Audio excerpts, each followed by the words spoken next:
Hello guys, ಇವತ್ತು ನಾನು ನಿಮಗೆ ಒಂದು ಫಾರ್ಮುಲಾನ ಹೇಳ್ಕೊಡೋಕೊಟ್ಟಿದ್ದೀನಿ.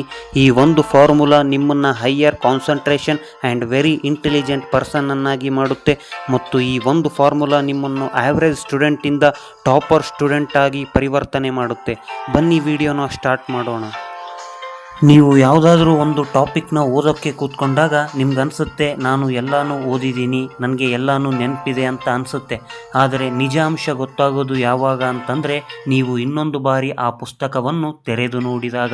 ಏಕೆಂದರೆ ಇನ್ನೊಂದು ಬಾರಿ ತೆರೆದಾಗ ಅದು ನಿಮ್ಮಲ್ಲಿ ಸ್ಟ್ರೆಸ್ ರಿಡ್ಯೂಸ್ ಮಾಡಿ ನಿಮಗೆ ಯಾವುದು ನೆನಪಿಲ್ಲದ ಹಾಗೆ ಮಾಡುತ್ತದೆ. ಇದಕ್ಕೆ ಮೇನ್ ಕಾರಣ ಏನು ಅಂತಂದರೆ ನೀವು ಕೇವಲ ಒಂದು ಟಾಪಿಕ್ನ ಓದುತ್ತಿದ್ದೀರಾ, ಬದಲಿಗೆ ಅದನ್ನು ಅರ್ಥ ಮಾಡಿಕೊಳ್ಳುತ್ತಿಲ್ಲ. ಏಕೆಂದರೆ ನಿಮ್ಮ ಮೆದುಳಿನಲ್ಲಿ ಡೋಪೋಮಿನ್ ಹಾರ್ಮೋನ್ ಬಿಡುಗಡೆಯಾಗುತ್ತಿಲ್ಲ. ಕಾನ್ಸಂಟ್ರೇಷನ್ ಪೂರ್ತಿ ಲೋ ಆಗಿ ರಿಡ್ಯೂಸ್ ಮಾಡ್ತಿದೆ. ಹಾಗಿದ್ರೆ ನೀವು ಈ ಸಮಸ್ಯೆಯಿಂದ ಪಾರಾಗಲು ಏನು ಮಾಡಬೇಕು ಅಂತಂದರೆ ಇರೋದು ಒಂದೇ ಒಂದು ಆಪ್ಷನ್. ನೀವು ಯಾವುದಾದ್ರೂ ಒಂದು ಟಾಪಿಕ್ನ ತೆಗೆದುಕೊಂಡಾಗ ಅದನ್ನು ಯಾವ ರೀತಿ ನೀವು ಓದಬೇಕು ಅಂತಂದರೆ ಅದನ್ನು ಅರಿಸ್ಟಾಟಲ್ ಅವರು ಒಂದು ಮಾತನ್ನು ವಾಕ್ಯದ ರೀತಿಯಲ್ಲಿ ವಿವರಿಸಿದ್ದಾರೆ. ಅವ್ರು ಹೇಳ್ತಾರೆ ಏನಂತಂದರೆ, exercise in repeatedly recalling a thing strengthen the memory. ನಿಮ್ಮ ಮೆದುಳಿನಲ್ಲಿ ಯಾವುದಾದ್ರೂ ಒಂದು ಟಾಪಿಕ್ ಹೋಗಬೇಕು ಅಂತಂದರೆ ಅದನ್ನು ರೀಕಾಲಿಂಗ್ ಎ ಥಿಂಗ್ ಅಂತ ಹೇಳ್ತಾರೆ. ಅದೇ ನಿಮಗೆ ಸ್ಟ್ರೆಂತ್ ಅಂತ ಹೇಳ್ತಾರೆ. ಇವಾಗ ನೀವು ಓದೋಕ್ಕೆ ಕೂತ್ಕೊಂಡಾಗ ಕೇವಲ ಓದಿದರೆ ನಿಮಗೆ ಯಾವುದು ನೆನಪಿರಲ್ಲ. ಅದನ್ನು ರಿಟ್ರಿವೇಟಿವ್ ಎಫೆಕ್ಟ್ ಅಂತ ಕರಿತೀವಿ.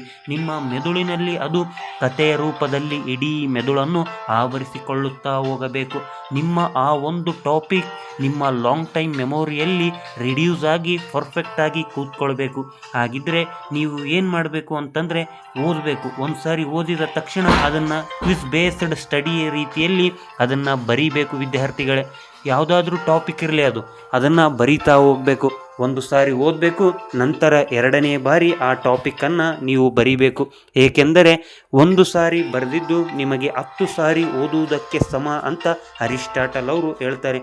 ಈ ಒಂದು ವಾಕ್ಯ ರೀಕಾಲಿಂಗ್ ಎ ಥಿಂಕ್ ಅನ್ನೋದು ಸಾಮಾನ್ಯ ವಾಕ್ಯವಲ್ಲ ವಿದ್ಯಾರ್ಥಿಗಳೇ. ಇದು ತುಂಬ ಆಳವಾದದ್ದು. ಒಂದು ಸಾರಿ ಓದಬೇಕು, ಎರಡನೇ ಸಾರಿ ಆ ಟಾಪಿಕ್ಕನ್ನು ಬರೆಯಬೇಕು. ಆಗ ನಿಮ್ಮ ಮೆದುಳಿನಲ್ಲಿ ಇರುವಂತಹ ಸಂಪೂರ್ಣ ಗೊಂದಲಗಳು ಮಾಯವಾಗಿ ಆ ಸಂಪೂರ್ಣ ಟಾಪಿಕ್ ನಿಮ್ಮ ಮೆದುಳಿನಲ್ಲಿ ಆಳವಾಗಿ ಉಳಿದು ಅದು ಲಾಂಗ್ ಟೈಮ್ ಮೆಮೊರಿಯಲ್ಲಿ ಹೋಗುತ್ತದೆ.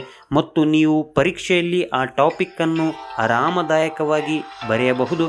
ಮತ್ತು ನೀವು ಯಾವಾಗಲಾದರೂ ಆ ಟಾಪಿಕ್ನ ಬರಿತಾ ಇದ್ದಾಗ ನೀವೇ ಮುಂದೆ ಬರಿತಾ ಹೋಗ್ತೀರಾ 70 to 80%. ಮತ್ತು ನೀವು ಓದುವಾಗ ಯಾವುದೇ ಕಾರಣಕ್ಕೂ ನಿಮ್ಮ ಸುತ್ತಮುತ್ತ ಜನಗಳು ಇರಲೇಬಾರದು. ಏಕೆಂದರೆ ಅವರು ಕೇವಲ ನಿಮಗೆ ಡಿಸ್ಟರ್ಬ್ ಮಾಡ್ತಾರೆ ವಿನಃ ಯಾವುದೇ ರೀತಿಯಲ್ಲಿ ನಿಮಗೆ ಪ್ರೇರೇಪಿಸಲ್ಲ.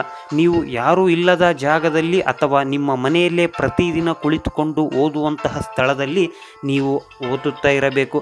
ಆ ಸ್ಥಳ ನಿಮ್ಮ ಮೆದುಳು ಆ ಸ್ಥಳಕ್ಕೆ ಹೋದಾಗ ಅಟ್ರ್ಯಾಕ್ಟಿವ್ ಆಗಿಬಿಡುತ್ತೆ.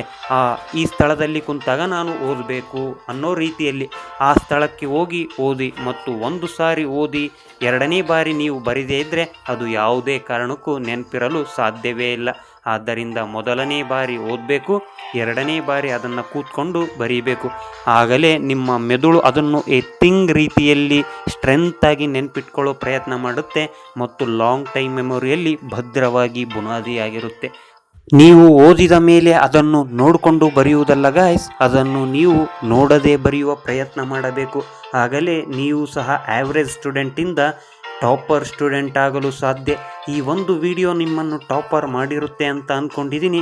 ನಮ್ಮ ಗೌತಮ್ ಅಕಾಡೆಮಿ ಯೂಟ್ಯೂಬ್ ಚಾನಲನ್ನು ಸಬ್ಸ್ಕ್ರೈಬ್ ಮಾಡಿ ನೀವು ಸಹ ಟಾಪರ್ ಆಗಿ. ಧನ್ಯವಾದಗಳು.